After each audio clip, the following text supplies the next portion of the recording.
आपके बीच में उतारने की कोशिश कर रहा हूं, उसके लिए तालियों का घनत्व कम नहीं होना चाहिए। मन कोई नहीं, बच्चा पहला तेल नहीं पीनो है।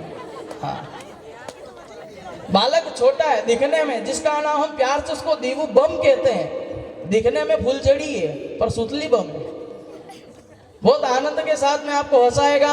आज की रात आनंद की रात, मस्ती की रात, उसी कवि से हम प्रारंभ करना चाहते हैं। ये भाई पट्टा कम नहीं है। एक दिन इसको सर ने खड़ा कर दिया और पूछा क्या बेला बता कि आमंत्रण में और निमंत्रण में क्या फर्क है। बोले सर इतनी सी बात तो मेरे गांव में कोई भी बता देता है। बोले नहीं दिव्यास तू बता बेटा।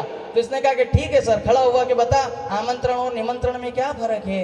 बोले कि सर आमंत्रण और निमंत्रण में बस इतना सा फर्क है कि नीम के पेड़ के नीचे खड़े होकर को किसी को बुलाया जाए तो उसे निमंत्रण कहते हैं, और आम के पेड़ के नीचे खड़े होकर के जिसको बुलाया जाए उसे आमंत्रण कहते हैं। इतना शानदार व्यक्तित्व का धनी हास्य से आपको सारा बोर करने के लिए इस मंच का, इस टीम का पहला कवि आपको सौंपता हूं। एक बार जोरदार तालियों का घनत्व बढ़ाकर भाई दिव्यास को आवाज देता हूं। दिव्यास जैन रठाना।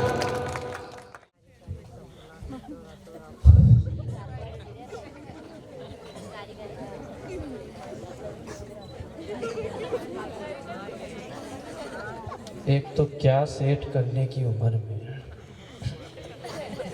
क्या सेट कर रहा हूँ। करेंट मार रहे हो ये ऐसा करो, पिला बड़ में बीड़ी फंसाओ, करंट मारना थोड़ा कम करेगा।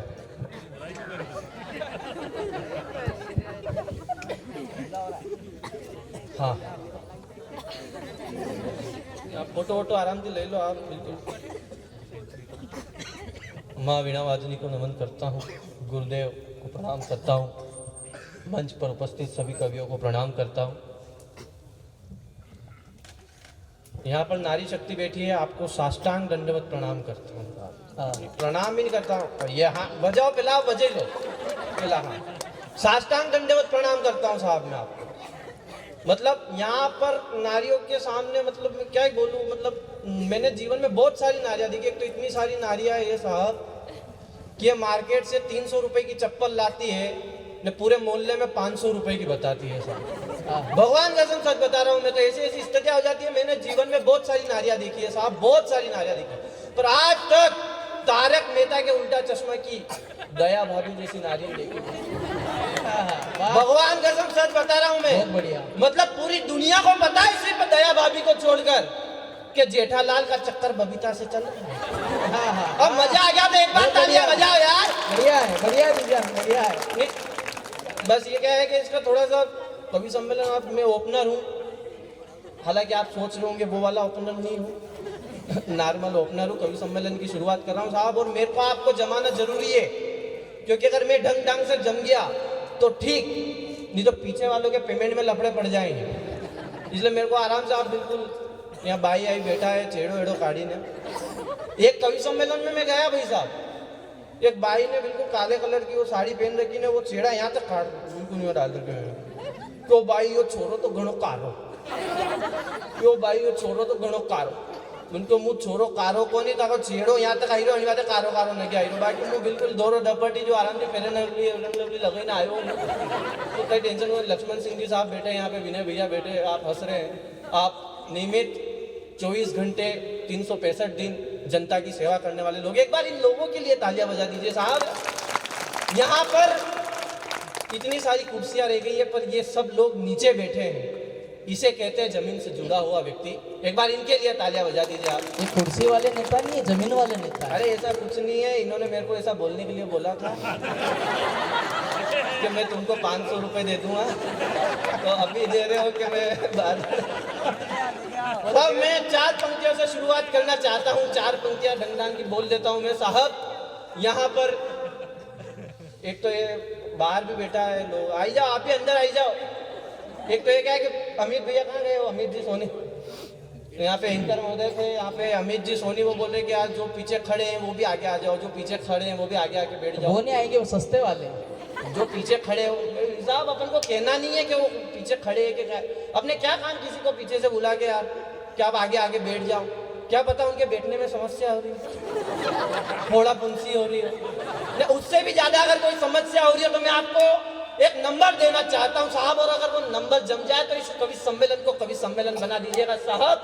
0 11 25 53 25 53 वेद ऋषि का आजकल। अगर समझ में आ गया तो तालियां बजाओ। बहुत बढ़िया, वाह भाई वाह। 4 पंक्तियों से शुरुआत करना चाहता हूं साहब। हम भारत देश के अंदर रहते हैं और भारत देश के अंदर रहकर अगर पाकिस्तान जिंदाबाद के नारे लगा दिए जाते हैं साहब, तो मेरी एक नन्ही सी कलम ने लिखा है और वो सही लिख दिया, आपके मंसूर के बेटे ने, आपके रटाना के बेटे ने, तो फिर कवि सम्मेलन को कवि सम्मेलन बना दीजिएगा साहब। स्वागत है। कि जो जिंदाबाद है उसी को जिंदाबाद कहिए, आहा, जो जिंदाबाद है उसी को जिंदाबाद कहिए, और जितनी तुम्हारी औकात है उतनी ही बात कहिए। और मेरी बात अगर तुम्हें सत्य लगे नारे लगाने वालों, तो अपने सगे बाप को ही अपना सगा बाप कहिए। क्या बात है, अपने वाह, वाह। सगे बाप को ही अपना सगा बाप कहिए। भाई साहब, मैं हास्य का ही कवि हूँ, ऐसे थोड़ी थोड़ी देर में मैं बोलता रहूंगा जिससे आपको लगे कि नहीं ये छोरा डंग डंग का है। ऐसी कोई वाली बात नहीं है।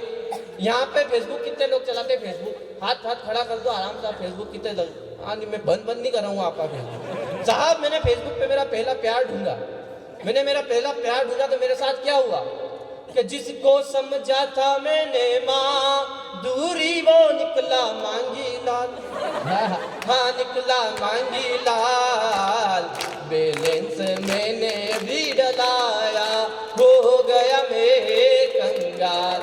वैसा ऐसी स्थितियाँ हो जाती है। ऐसा बेटा क्या करे? नहीं, मैं आदमी बहुत गलत हूँ, आपने गलत आदमी को बुला लिया। मेरे साथ तो ऐसी ऐसी स्थितियाँ हो जाती है भाई साहब। एक बार मेरे मास्टर जी ने मेरे से पूछ लिया कि दिव्यांश बताओ पत्नी और साली में क्या अंतर है? तो मैंने कहा मास्टर जी, साली जूते चुराती है और पत्नी उन्हीं जूतों से मारती है, यही पत्नी और साली में अंतर है। एक बार मेरे मास्टर जी ने मेरे से पूछ लिया कि दिव्यांश बताओ 80 और 90 कितने होते हैं? मैंने कहा मास्टर जी 80 और 90 100 होते हैं।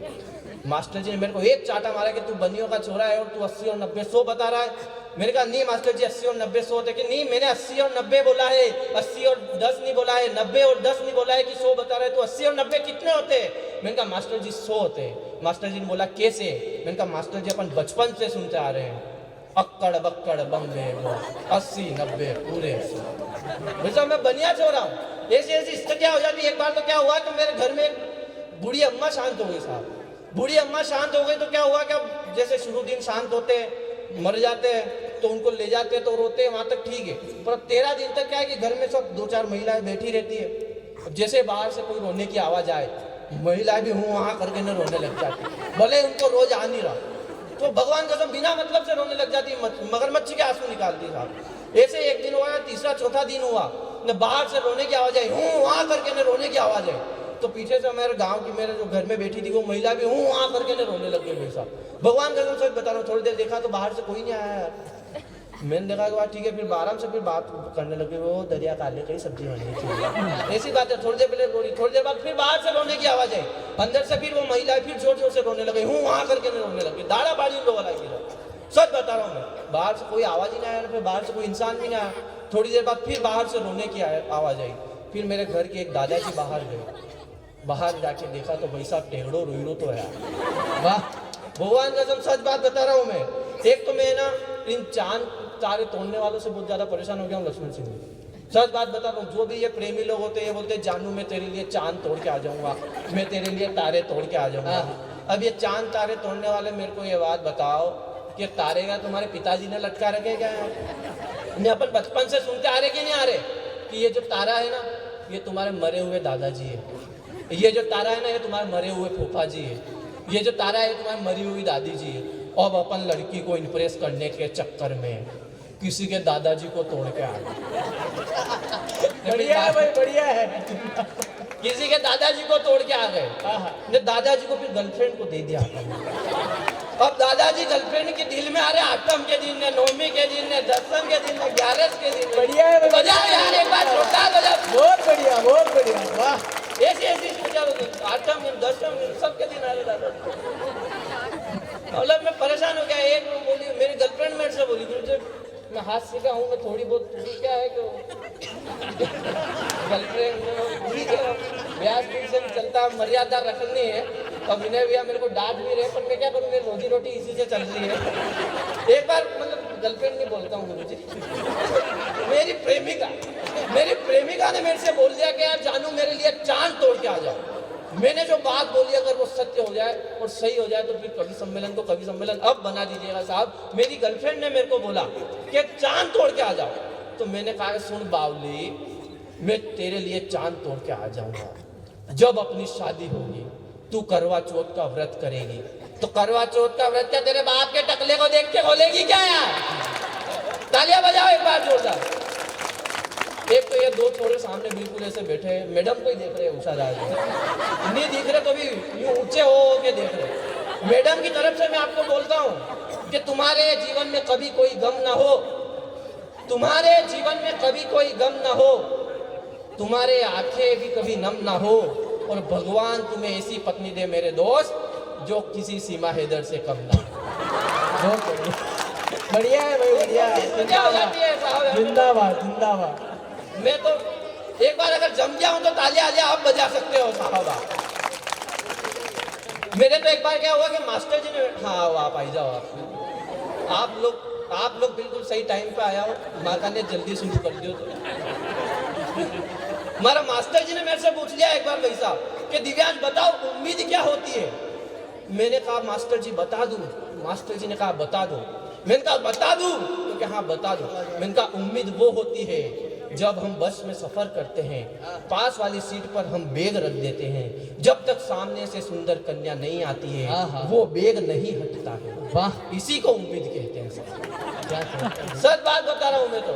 ये समृद्ध मंच है, 4 पंक्तियां फिर से मैं कहना चाहता हूँ साहब। देश के उन सैनिकों को मैं समर्पित करना चाहता हूँ। वो नील गगन का उदयमान ऊर्जा का दिन मान है, वो नील गगन का उदयमान ऊर्जा का दिन मान है, कतरा कतरा मेरी भारत भूमि का अभिमान है।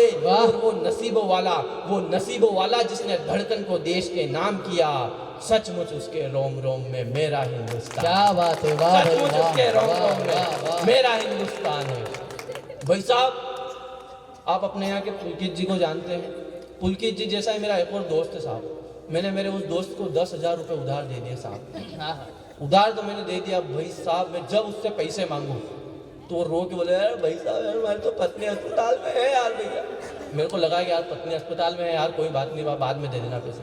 10 दिन बाद फिर मैंने वापस पैसे मांगे, फिर वो रो के बोला यार भाई साहब हमारी पत्नी अस्पताल में है यार। मेरे को लगा यार कोई बात नहीं यार, पत्नी बीमार हो रही होगी यार, कोई बात नहीं अस्पताल में है। फिर 15 दिन बाद फिर वापस मैंने उससे पैसे मांगे तो वो फिर बोलने लगे यार मेरी पत्नी अस्पताल में है। मैंने मेरे दूसरे दोस्त से पूछा कि भाई उनकी पत्नी के कई भी यार जो अस्पताल में है, कि कहीं नहीं हुआ उनकी पत्नी के, तो डॉक्टर है तो अस्पताल में रहेगा तो कहीं मशाना में रहेगा क्या? बढ़िया है, बढ़िया है। मतलब ऐसे स्थितियाँ हो जाती है। तो यार क्या है, घाटी के ऊपर बिल्कुल अपना मंदिर है। अभी पुलकित जी को मैंने पूछा कि भैया यार वो मेरे को मंदिर पे जाना है तो रास्ता बता दो, मेरे को रास्ता बता दो। तो पुलकित भैया ने बताया कि ऐसे ऐसे ऐसे ऐसे आ जाना आप। तो मैं सीधा गया, सामने शमशान घाट में चला गया। मैंने कहा यहाँ कभी सम्मेलन में नहीं करने वाला हूँ, जीते जी तो आने वाला नहीं हूँ। भैया यहाँ पर बोराखेड़ी, आप लोगों को पता नहीं होगा, बोराखेड़ी फेमस है पथरी के लिए। पथरी निकाली जाती है साहब, यहाँ पे पथरी निकाली जाती है। मतलब क्या होता है कि हम बोराखेड़ी वाले उस रास्ते से इधर आते हैं तो गाड़ी 80 की स्पीड से लो आप, बहुत सारे गड्ढे हैं, अपने आप पथरी निकल जाती है। बहुत बढ़िया भाई साहब पुलकित भैया ने मेरे को बताया कि यहाँ पे पथरी निकाली जाती है। मैं भी गाड़ी लेके आया 80 नहीं 100 की स्पीड पे। भाई साहब पथरी तो निकलेगी, ड्यूटी डरी है भगवान कसम, सच बात बता रहा हूँ मैं। मतलब मैं तो एक बढ़िया छोरा हूँ। मतलब जो देखता हूँ वो सीखता हूँ। सच बात बता रहा हूँ, जो देखता हूँ वो सीख जाता हूँ मैं। एक बार क्या हुआ कि मेरे भैया की शादी हो रही तो उनकी सालियों ने उनके जूते चुराए। तो फिर हमारे घर वालों ने उसको और पैसे दिए। मैंने कहा चोरी करने से और इनाम मिलता है। तो अगले दिन मैंने मेरी भाभी के गहने चुरा लिए। भाई साहब इतने लठ पड़े, मतलब हम लड़कों के साथ तो मतलब सच में भेदभाव होता है। मतलब लड़कों के साथ में मतलब भगवान ने इतना बड़ा भेदभाव किया कि आपने कभी भी किसी लड़की को पब्लिक प्लेस में सामाजिक क्षेत्र में कभी छिकते हुए देखा होगा तो बिल्कुल ऐसे छिकती है। सच बात बता रहा हूँ, ऐसे छिकती हो। अच्छा मैंने कहा भाई ये क्या हो रहा है? एक हम लड़के जैसे ही छींक आ रही हो तो साइड में तो जाने का काम नहीं, सूरज भगवान के सामने देखेंगे, फिर करेंगे तो कोई दिल में बेरू मारा जा रहे हो करके थोड़ी देर बाद छींक करके तो छींकेंगे। भाई साहब ये आवाज बढ़ाने की क्या समस्या थी अब यार भगवान ने? अब कितना बड़ा भेदभाव किया यार हमारे साथ। सच बात बता रहा हूँ, मैं तो यार बढ़िया लड़का हूँ, मैं जो देखता हूँ वो सीखता हूँ। मेरे पिताजी डॉक्टर है, आदरणीय लक्ष्मण सिंह जी जानते हैं, वो डॉक्टर है। हालांकि वो इंसानों के डॉक्टर है, पर ढंडों का इलाज भी कर देते हैं। हालांकि वो मेरे को धीरे धीरे कभी मेंढक, कभी मुर्गा, कभी बकरी, सब कुछ बोलने लग जाते हैं। आजकल धीरे धीरे मेरी शक्ल देखकर मेरे को गधा भी बोलने लगे, और वो मेरा भी इलाज कर देते हैं भाई साहब। लगता भी है। नहीं भाई साहब, आप ऐसे घर की बातें मत करो। अब मैंने भी आपको कुत्ता थोड़ी बोला क्या? घर की बात मेरे घर वाले साहब में बोलते बेटा। भाई साहब मैं सच बता रहा हूँ। मतलब कि क्या हुआ कि मेरे गांव में, मेरे पिताजी डॉक्टर है, गांव में, हमारे गांव में एक ऊंट बीमार हो गया भाई साहब। सच्ची घटना बता रहा हूँ, ऊंट बीमार हो गया। ऊंट बीमार हो गया तो वो ऊंट का मालिक मेरे पिताजी के पास आया कि डॉक्टर साहब हमारे ऊंट के कहीं हुई गयो यार, ऊंट देख लो। मेरे पिताजी गए, ऊंट के आसपास घूमे, पहले चारों तरफ जैसे फेरे ले रहे हो नहीं, जैसे ऊंट के चारों तरफ घूमे। फिर ऊँट के यहाँ पे पीठ पे हाथ फेरे, ने कभी ऊँट की पूंछ खींचे, ने कभी ऊँट के नीचे होके निकले, ने कभी ऊपर बैठे, ने कभी माथे में घूमे, फिर यहाँ ऊँट के हाथ लगाए। तो उनको यहाँ गले पे यहाँ मोटा मोटा लगा। तो मेरे पिताजी ने बोला कि कहीं कद्दू वद्दू खवाड़े तो कहीं अन्य, तो हाँ कद्दू खवाड़े तो पिताजी ने बिल्कुल हाथ घुमाया यूँ 100 की स्पीड में, घन और यूँ करके ना मुक्का मारा ऊँट के मुंह पे। कद्दू फूट गया, ने ऊँट के पेट में आराम से सही साट हो गया। ये पूरा का पूरा सिस्टम मैंने देख लिया। थोड़े दिन बाद मेरे पिताजी बाहर गए गांव से। हमारे गांव में एक बूढ़ी अम्मा, जिनको हम डोकरी बोलते हैं, वो बीमार हो गई साहब। तो उनके घर वाले मेरे यहाँ पे आए कि डॉक्टर साहब। मैंने कहा कि डॉक्टर साहब तो नहीं है, मैं हूँ। तो क्या मेरे भाई बीमार हो गए, मैंने कहा मैं इलाज कर दूंगा।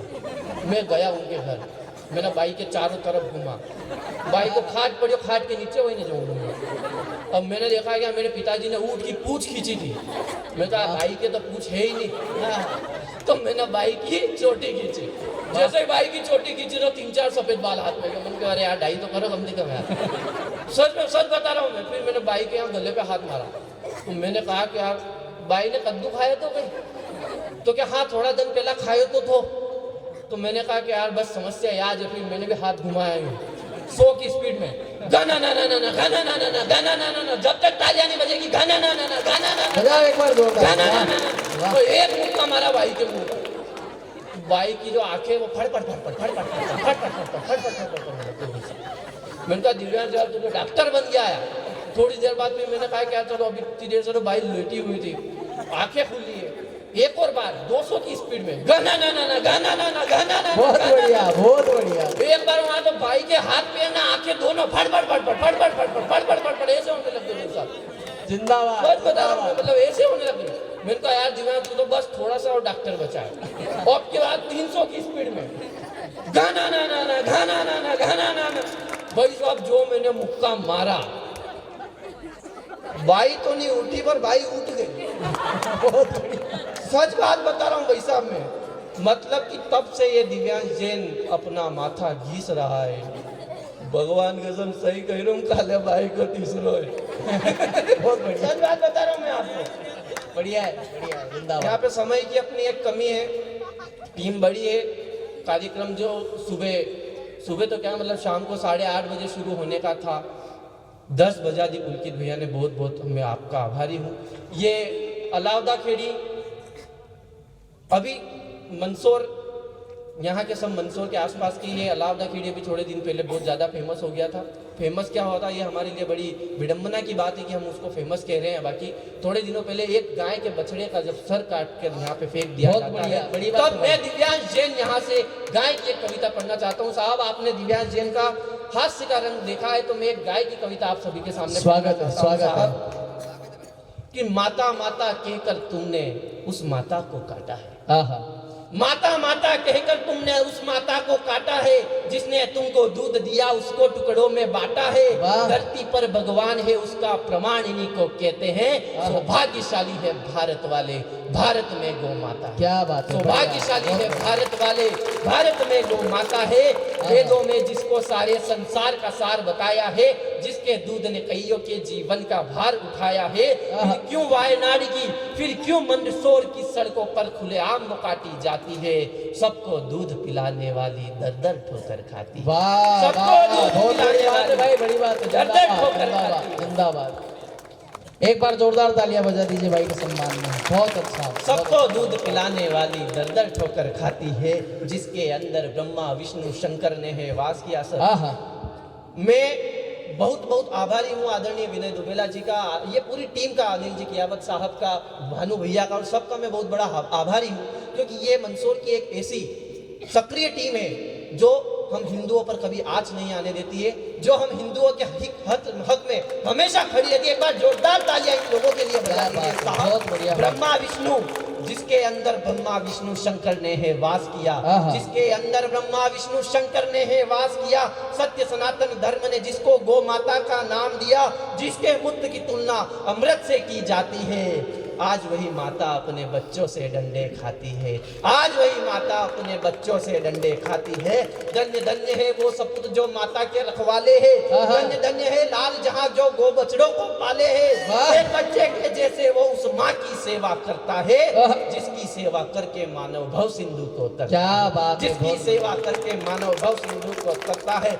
लेकिन नीच अधर्मी सुन लो, अब तो वो लड़का जेल के अंदर है, लेकिन मैं उन लोगों को जो इस प्रकार की मानसिकता रखते हैं उन लोगों को मैं एक बात कहना चाहता हूं कि जब तक हमारे हिंदू समाज के अंदर आदरणीय विनय जी दुबेला जैसे, आदरणीय गुरुदेव जैसे लोग अगर उपस्थित है, तब तक अब हमारी गौ माता को कुछ नहीं होगा, अब हमारे हिंदू संस्कृति को कुछ नहीं होगा साहब। कि लेकिन नीच अधर्मी सुन लो, अब रणचंडी ज्वाला होगी, गो भक्तों ने ठान ली तो अब मुंडों की माला। क्या बात गो है, भक्तों ने ठान ली तो अब जिंदाबाद। मुंडों की माला होगी।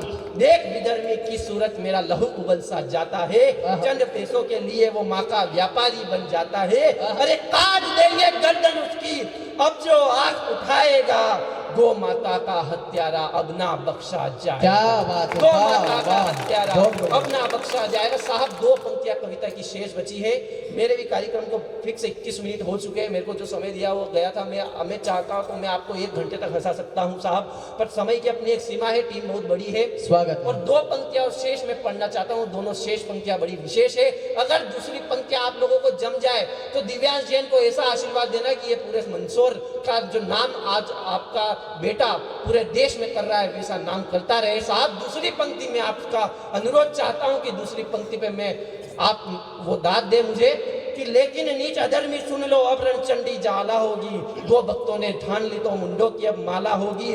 आओ मिल संकल्प करे, बेटे का फर्ज निभाएंगे, गो माता को राष्ट्र माता और भारत को हिंदू राष्ट्र बनाएंगे। वाह वाह वाह, बहुत